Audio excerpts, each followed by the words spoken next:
السلام علیکم کلاس بیٹا، مجھے امید ہے کہ آپ سب خیریت سے ہوں گے اور آپ کے گھر والے بھی سب خیریت سے ہوں گے، اور یہ بھی مجھے امید ہے کہ آپ نے پچھلے اسباق جو ہم ریویژن کر رہے ہیں ان کو اچھے طریقے سے یاد کیا ہوگا اور ایگزام کی اچھے طریقے سے تیاری بھی کر رہے ہوں گے۔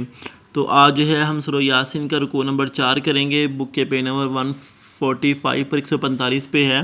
ہم وہ سوالات کریں جو گرامر کے نہیں ہیں، گرامر کے ہٹ سے پہلے 2 سوالات گرامر کے ہیں، پھر ہم جو ہے وہ سوال نمبر 3 سے شروع کرتے ہیں۔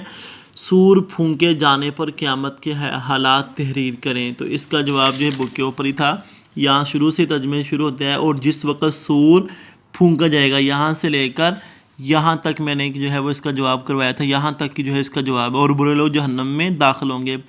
آیت نمبر 55 تک، 51 سے لے کر 55 تک اس سوال کا جواب ہے، یہ اس کا جو ترجمہ ہے وہ اس سوال کا جواب ہے۔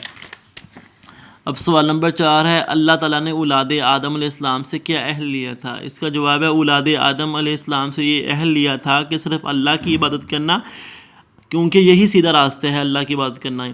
شیطان کی عبادت اور اطاعت نہ کرنا، کیونکہ شیطان تمہارا کھلا دشمن ہے۔ تو یہ اس چوتھے سوال کا جواب ہے۔ اب سوال نمبر 5 ہے، روزے قیامت انسانی جسم کے اعضاء اس کے خلاف کیسے گواہی دیں گے؟ اس کا جواب یہ والا ہے، آیت نمبر جو ہے وہ 65 ہے، 65 ہے آیت۔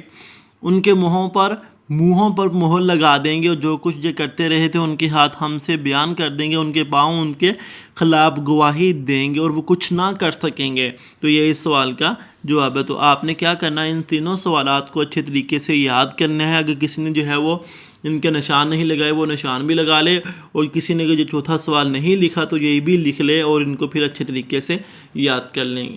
مجھے امید ہے کہ آپ اس سبق کو اچھے طریقے سے یاد کریں گے۔ السلام علیکم ورحمۃ اللہ وبرکاتہ۔